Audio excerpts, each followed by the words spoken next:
Now, a lot of people are baffled when Trump says that the left-wing mainstream media is fake news. There's a reason he says that, and by the end of this video, you'll understand why. Now, let me go through some examples of said fake news. To be completely reformed, so you can't just walk into a building with $130 and walk out with an AR-15. Now, what she is saying is technically true, but she's not counting on you to hear what she's saying. She wants you to be confused by what she's saying and misunderstand her and hear something else, something deceitful, something wrong, something that will give you a wrong opinion about the gun community and guns in general. For example, when she said that, I'm sure that you thought you could walk out of the store with an AR-15 like this for $130. That's what she wanted you to hear. She wants you to hear that you could buy an AR-15 for $130 and you could shoot up a place with that little amount of money. Now, what she's actually saying, it's not what she means, but what she's actually saying, which is technically true, is you could walk out of the store with an AR-15. It won't be fully assembled. It won't have all of its pieces. In fact, you'll only have a very tiny portion of the AR-15. But you'll have, technically, according to the government, an AR-15. As this tiny little piece called the lower receiver is technically the AR-15, and it's $130. But again, that's not what she wanted you to hear. She wanted you to hear that you could buy a fully assembled AR-15 for $130 and you could go shoot up a place with that little amount of money. That's what she wanted you to hear. She lied to you. She's being intellectually dishonest.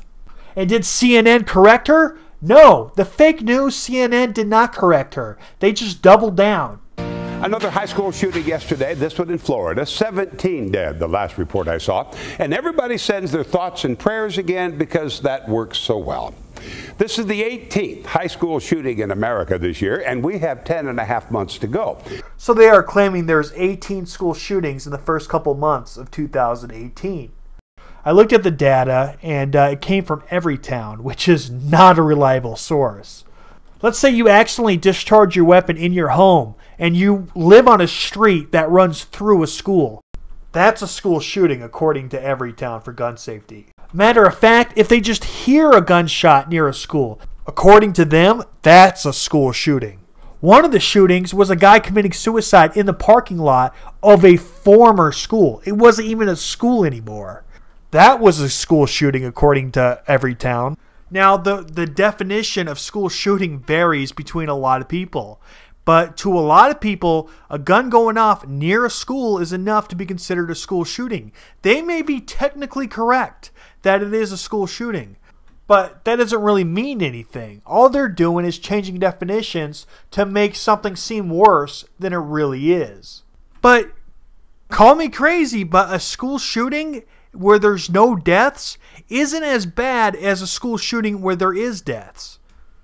So trying to conflate the two is just pure dishonesty.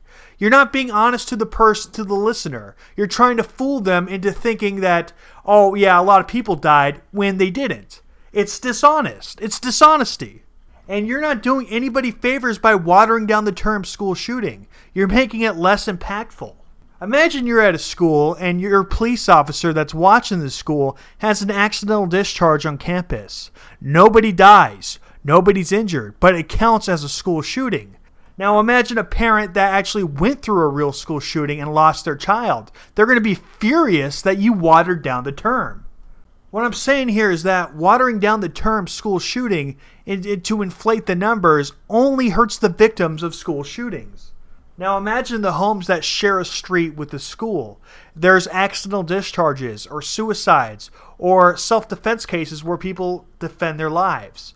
These aren't considered school shootings to most people, and they're not going to consider the 18 school shootings that they mentioned at the beginning of 2018 to be real school shootings. By most definitions of school shootings, there was only 2 school shootings in the beginning of 2018.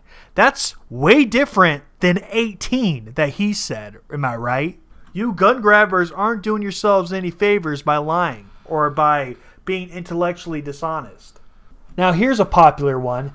There was 355 mass shootings in 2017. That's because in 2017, the FBI changed their definition from needing to have 4 or more dead to be considered a mass shooting to 4 or more injured. So yes, that means technically there was 355 mass shootings in 2017, but that's pretty meaningless when more than half that number, no one even died. When you think of a mass shooting, you think 4 or more dead. That's what everybody thinks.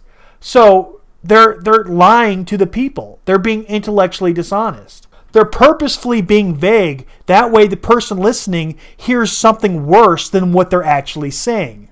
Let me tell you how loose and how stupid and how wrong this FBI definition of mass shooting is. Let's say that there was 4 people that tried to gang rape a woman, and she shot all 4 of them. According to the FBI, that is a mass shooting. See how silly and loose that description is? Here's another one. 4 guys try to rob your home and you shoot back. That, according to the FBI, is a mass shooting.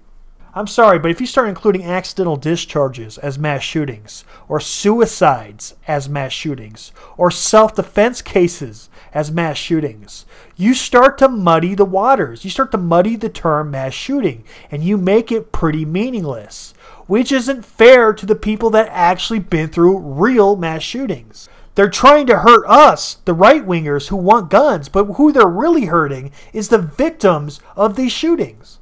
Now, 93 deaths by gun violence a day is something that CNN loves to say, something that fake news loves to say.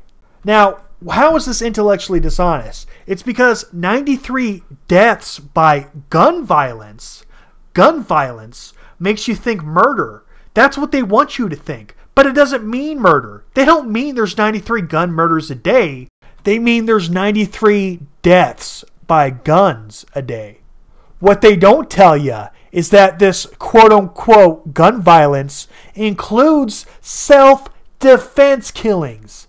It includes suicide. Last I checked, the picture that it paints in your head, this murder, suicide doesn't fall under that category. Neither does self-defense killings. Neither of those things are murder.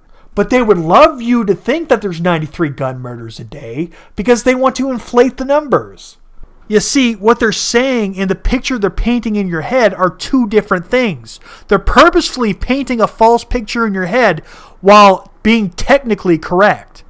That's intellectual dishonesty. They're lying to you. They're being fake news. Now, they say 93 deaths by gun violence a day in America. 93 deaths by gun violence. What they obviously are trying to insinuate is murder. So let's talk about the murder. Okay, let's remove the suicides. You got 32 gun homicides a day in America. That's a whole hell of a lot different than 93 that they told you earlier, huh? You remove the suicides, you got 32 gun homicides. And that still includes self-defense killings, because homicide doesn't mean gun murder. It includes gun murder, but it doesn't mean exclusively gun murder. It includes justifiable homicides or justifiable self-defense killings.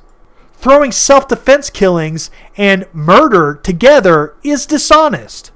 But they do that too. They pretend that the homicides are freaking murder, when a great deal of those are freaking good guys killing bad guys. And it's not murder. It's self-defense. It's something good, but it's painted as something negative. Guns saving lives is being considered murder here. How dishonest could these people be?